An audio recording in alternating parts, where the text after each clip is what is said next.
qui est intéressant de voir, c'est comment la conflictualité sociale se redéploie, en fait. Il y a plusieurs choses. Il y a ce qui est très visible sur le plan médiatique, c'est à la fois les conflits contre les fermetures d'entreprises ou les délocalisations, souvent d'ailleurs c'est en lien, et puis les grands mouvements interprofessionnels, d'opposition à des projets de contre-réforme néolibérales.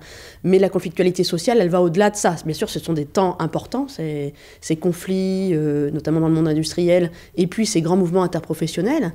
Mais ensuite, dans les différents secteurs d'activité, il y a toute une série de conflits qu'on connaît moins, qui sont parfois des conflits offensifs. Je pense à des débrayages dans l'industrie, dans le secteur du commerce, aussi des conflits qui prennent différentes formes, qui peuvent prendre la forme de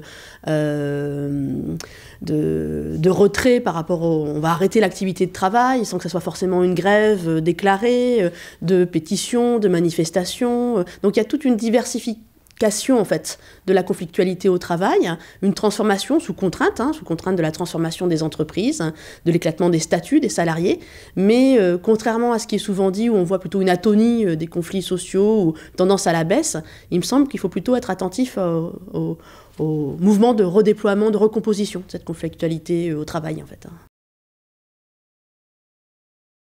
Le défi il est posé par rapport à ce que prend en charge le syndicalisme, c'est-à-dire qu'est-ce que c'est que l'activité de représentation des salariés. C'est produire des revendications à partir de vécus individuels, de mécontentements individuels, c'est montrer ce qu'il y a de collectif. Donc produire des solidarités entre travailleurs, entre salariés, ou travailleurs, parce qu'il y a aussi ceux qui sont en marge du statut de salarié, en fait, et puis mettre en forme des revendications où ces travailleurs vont se retrouver.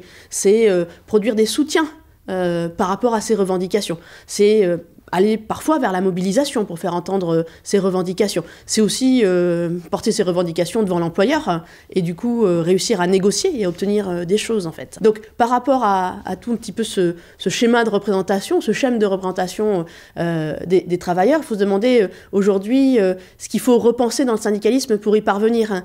Et il me semble que la transformation des entreprises, avec à la fois la concentration financière de la propriété des entreprises et en même temps leur éclatement via des filiales, des sous-traitantes, des franchisés, tout ça, ça pose des questions de production des solidarités entre travailleurs. Comment réussir à faire exister le collectif alors qu'il est éclaté, alors que sur un même site de travail, il peut y avoir des travailleurs au statut différent, en fait, qui se côtoient, qui font peut-être la même chose, mais avec un salaire, un statut, des protections différentes. Comment donc faire face à cela, en fait? Comment produire des solidarités sur le plan territorial?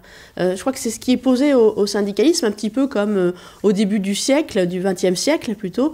Le syndicalisme avait été obligé de passer d'un syndicalisme de métier, construit sur la défense de métiers, avec une forte tradition de savoir-faire, des qualifications reconnues, un contrôle un petit peu de ces métiers, à un syndicalisme d'industrie en fait. Donc c'est un peu cette mutation aussi, qui est une mutation historique, sociologique, que doit faire le syndicalisme aujourd'hui pour essayer d'avoir les armes face aux transformations du capitalisme et notamment du capitalisme financier. Comment inverser le rapport de force? Oui, c'est une question qui revient lors des grands mouvements interprofessionnelles, des grosses mobilisations sociales, comme on a pu en connaître ces dernières années, aussi bien en Belgique qu'en France. Je pense notamment à la mobilisation contre la loi travail en 2016, qui a duré plusieurs semaines avec des manifestations massives et des grèves sectorielles. Mais comment vraiment réussir à faire mal à ce capitalisme financier? Donc ça, je pense que c'est des débats qui traversent beaucoup les collectifs militants, syndicaux. Est-ce qu'aujourd'hui, c'est pas plus efficace d'essayer de bloquer la circulation des marchandises? On avait vu en France, à la fois en 2016, mais aussi en 2010, que par exemple, dès que le secteur des raffineries s'était mis en grève, plus le secteur des transports routiers bloquant la production, la circulation du carburant, ça a commencé là déjà à avoir des retombées qui inquiétaient fortement le gouvernement. D'ailleurs, sous le quinquennat sous la présidence de Nicolas Sarkozy, le gouvernement avait eu recours à la force publique pour réquisitionner les travailleurs des raffineries, ce qui a été condamné par le Bureau international du travail, en fait, puisque le gouvernement se mettait au service d'intérêts privés, en fait. Effectivement, à chaque fois, est-ce que ça sert de faire des journées d'action, de manifestation? Est-ce que c'est suffisant pour avoir un rapport de force suffisant par rapport à toutes les contraintes qui pèsent sur les gouvernements pour appliquer leurs réformes néolibérales. Donc ça pose des questions d'adaptation des modalités d'action au regard des formes des entreprises et du capitalisme aujourd'hui. Mais il me semble quand même qu'un certain nombre d'actions plus traditionnelles, comme la manifestation, comme la grève, y compris dans des secteurs qui ne vont pas bloquer l'économie, sont importantes parce que c'est aussi des façons d'impliquer la population, c'est une façon de politiser, de faire surgir du débat sur les enjeux. Et donc ça reste aussi extrêmement important, même si ça n'a pas une efficacité par rapport à la morphologie du capitalisme tel qu'on peut l'analyser en fait. Donc je crois qu'il faut à la fois se demander les ressorts de l'efficacité, de la puissance, pour le dire comme ça, syndicale, pour contrer le le pouvoir économique, et aussi se demander ce que peuvent ouvrir comme espace de discussion, de politisation, les modalités d'action collective en fait. C'est vrai que lors des grands moments, des grandes phases de conflictualité, des mouvements sociaux, le combat par rapport à l'opinion publique, pour le dire comme ça, il est extrêmement important. Moi, j'avais travaillé il y a quelques années sur les mobilisations au sein d'EDF, l'entreprise d'électricité, contre le changement de statut de l'entreprise, passant d'entreprise publique à société anonyme. Et du coup, les implications pour le statut, évidemment, des agents, en fait. Et ils avaient eu l'habileté, au niveau syndical, de réfléchir à deux types d'actions, à la fois des actions plus traditionnelles, comme on bloque une centrale nucléaire, l'accès aux réacteurs, tout simplement, mais aussi comment on fait entendre à la population que défendre le statut d'une entreprise publique, c'est aussi défendre le droit à l'énergie. C'est aussi défendre le fait que l'électricité, c'est pas un bien comme les autres, puisque être privé d'électricité ou de gaz pendant la période hivernale, c'est extrêmement compliqué. Et ça mettait en avant, bien sûr, les inégalités sociales dans la population, les situations de pauvreté. Donc ils avaient accès aussi là-dessus, sur la question du droit à l'énergie, et du coup d'autres types d'actions, notamment des actions de remise de courant à des foyers privés d'électricité.